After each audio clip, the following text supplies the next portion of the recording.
तो इसका pre discussion तो हम कल शाम वाली क्लास में कर रहे थे, where we were talking about कि लाइवलीहुड से आप क्या समझते हो, है ना। And can we consider all job as livelihood और ऑल लाइवलीहुड एज जॉब, इसके बीच में डिफरेंस। तो ये सारे डिस्कशन भी हम आगे करेंगे, है ना। ऑल्दो अभी इंटरव्यू प्रिपरेशन की क्लास नहीं है, we are mainly focusing that you should know about the course. तो ये कोर्स जो है, ये ऑल्दो ये एमएसडब्ल्यू मतलब सोशल वर्क की स्ट्रीम से है, but it also has policy component in it. मतलब if not policy making, government के सारे स्टेट गवर्नमेंट्स में आजकल ऐसा एक वो है कि पैरेलल ऑर्गेनाइजेशन डेवलप कर रहे हैं वो लोग, जिसका नाम जीविका होता है। मतलब वो राजस्थान से है तो राजीविका, बिहार से है तो बिहार जीविका, ऐसे करके बहुत सारे स्टेट्स में जीविका करके एक ऑर्गेनाइजेशन बनाई जा रही है, गवर्नमेंट बेस्ड ऑर्गेनाइजेशन। और बहुत सारे बच्चे जो सोशल सेक्टर से हैं, they are getting placed here. तो पॉलिसी, डायरेक्ट पॉलिसी मेकिंग में अभी भले ही ना हो, लॉन्ग टर्म में you can move into that. And but the job largely is being offered to the government from the government organizations only. Although there are a number of other scopes that you can find out from this course, but in recent years, all these government organizations who stands for the livelihood mission or wants to achieve like work for the livelihood mission, they are hiring from this stream. So, abhi currently, everybody knows that the employment data that has been published through Government of India, that says कि one third of the graduates are unemployed. और जब आप unemployment की बात करते हो, तो there is not just one solution की गवर्नमेंट जॉब दे दे या फिर कॉर्पोरेट सेक्टर में जॉब जनरेट हो, ये आपके बस में नहीं होती है। But again, with the government support or with some training, with some uh, policy interventions, we can work for livelihood generation. तो जॉब जनरेट करना is difficult, but livelihood generate करना is comparatively easy task. Here we can have some control over the result of that uh, attempt. तो अब बात आती है कि अगर हम अभी के करंट सिनेरियो की बात हटा भी दें कि one third of the graduates या one third of the people are unemployed, अगर आप उसको हटा भी दें, तो हम सिर्फ अगर लाइवलीहुड के प्रोस्पेक्टिव से बात करें, तो you will start realizing that livelihood depends on many factors. Geography पे, नेचुरल रिसोर्स अवेलेबिलिटी पे, हिस्ट्री पे। हिस्ट्री एज इन मतलब जैसे मान लो कि बनारस जैसा शहर है, तो वहाँ पे एक चूंकि उसकी history, that is historical city, so lot of people travel to Banaras to see और to feel the history of that place, है ना। थोड़ा रिलीजियस पर्पज से भी होता है, कुछ हिस्टोरिकल पर्पज से भी होता है, कुछ स्पिरिचुअल पर्पज से भी लोग ट्रेवल करते हैं। तो अब वहाँ के लोगों का जो मैक्सिमम लोगों का लाइवलीहुड होगा, that will depend on that travellers. तो इस तरीके से भी लाइवलीहुड आप आइडेंटिफाई करते हो। तो आप मल्टीपल टाइप ऑफ लाइवलीहुड और डिफरेंट एस्पेक्ट्स ऑफ लाइवलीहुड को आप समझोगे इस कोर्स में जाओगे तो, और आप पहले से भी समझ के जाओ तो बेटर है कि कैसे और किन चीज़ों पे लाइवलीहुड डिपेंड करता है, और कितना थ्रेट होता है किसी पर्टिकुलर लाइवलीहुड पे। जैसे मान लो कि आपने सुना होगा कि कोई टूरिस्ट प्लेस था पहले, where lot of people used to visit that place, but क्या हुआ कि some event happened and people have stopped going to that place. तो वहाँ के लोगों का लाइवलीहुड जो है वो ऑब्सलीट हो गया, मतलब वो एक्सटिंक्ट हो गया। तो जब आप लाइवलीहुड किसी एरिया का, किसी गांव का, मतलब लोकल एरिया पे भी, माइक्रो लेवल पे, मेसो लेवल पे और मैक्रो लेवल पे, तीनों लेवल पे आप देखोगे, तो you will find that there are lot of threats over the current livelihood. और कहीं पे डिटोरिएट हो रहा है और कहीं पे हो सकता है।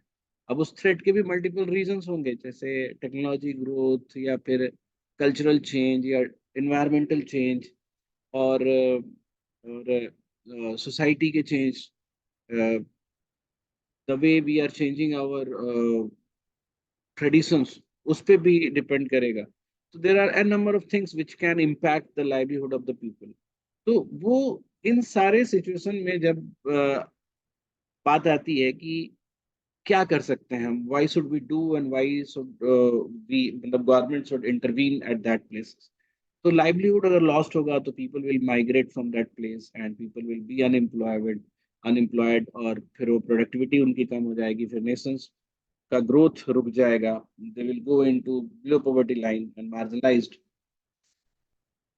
And become marginalised. तो वहां पे हमें आता है कि what policy intervention we can make. तो एक तो ये गवर्नमेंट साइड से बात हो गई, and what enterprise solution we can create to deal with those livelihood issues। अब issues का मतलब जहाँ पे थ्रेट है, या जहाँ पे डिटोरिएट हो रहा है, या फिर जहाँ पे चेंज करने की जरूरत है। ठीक है, तो ये जो आपका पार्ट है, ये that has been taken from the course description only, which says the poor and marginalized groups and communities face several struggles while interfacing with diverse actors for scarce and competitive resources.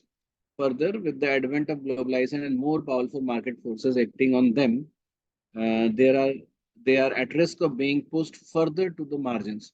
Mainstream development approaches aimed to enhance livelihoods or in eradicating poverty often fails to recognize the daily struggle of poor people. अब यहाँ पे जैसे बात आती है ना कि लोग बोलते हैं कि एजुकेट करो, तो कई बार तुम देखोगे कि जो ऑर्गेनाइजेशंस होती हैं जो एजुकेट करने जाती हैं वो लोगों को, वहाँ पे बच्चे नहीं आते, because those children are involve in to livelihood support, मतलब वो पेरेंट्स को सपोर्ट करते हैं। तो कई सारी डे टू डे स्ट्रगल होती है जिसके कारण आप, मतलब वो आपको समझना पड़ेगा, बिकॉज नेशनल लेवल स्केल पे या फिर स्टेट लेवल पे अगर आप कोई पॉलिसी बनाते हो तो दैट माइट नॉट वर्क, और the structural determinants of the their determination, ये मतलब जैसे कास्ट के बेस पे या ऑल अदर सोशल स्ट्रक्चर के बेस पे, there is thus a tremendous need to work through social and practical political structures in developing an alternative livelihood approaches, which I was talking before. तो again अब बात आती है course structure की, तो इसके तीन कंपोनेंट होंगे, एक मतलब चार कंपोनेंट एक तरह से कह लो कि सोशल वर्क का कोर्स होगा तो will be learning all the skills of social work, जिसमें सोशल ऑडिट या रिसर्च फॉर सोशल मतलब वर्क, और कम्युनिकेशन विथ पीपल, ये सब चीजें तो आप सीखोगे ही। You will know about everything about livelihood, और इंडिया के परस्पेक्टिव से या ग्लोबल परस्पेक्टिव से there in impact of other variables on livelihood, ये सारी चीजें पढ़ोगे। And then you will be learning about political interventions और पॉलिसीज, और फिर उसके बाद सोशल इंटरप्राइज। अब यहाँ पे जो एंटरप्रेन्योरशिप है, सोशल एंटरप्रेन्योरशिप लिखा हुआ होता है, और एक जो सोशल एंटरप्रेन्योरशिप का कोर्स है आपका जो सीओक्यूपी 12 से है, इन दोनों में थोड़ा डिफरेंस है। यहाँ पे जब सीओक्यूपी 12 में you are developing your organisation and helping society through that organisation, तो वो सोशल एंटरप्रेन्योरशिप है।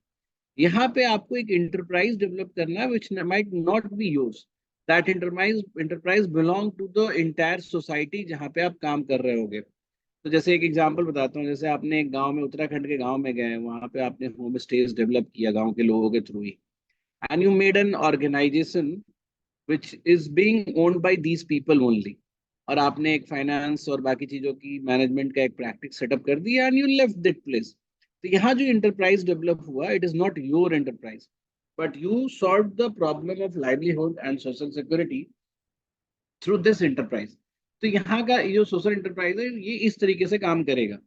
ठीक है, ऑफ कोर्स आप यहाँ से यहाँ, अगर ये सोशल एंटरप्रेन्योरशिप का एक बहुत अच्छा अल्टरनेटिव भी है ये LSC, because it also gives you all the learnings which is needed to develop a social enterprise। ठीक है, कई सारे बच्चे, इवन हमारा भी एक स्टूडेंट जो है वो LSC कोर्स करने के बाद he started a social enterprise also,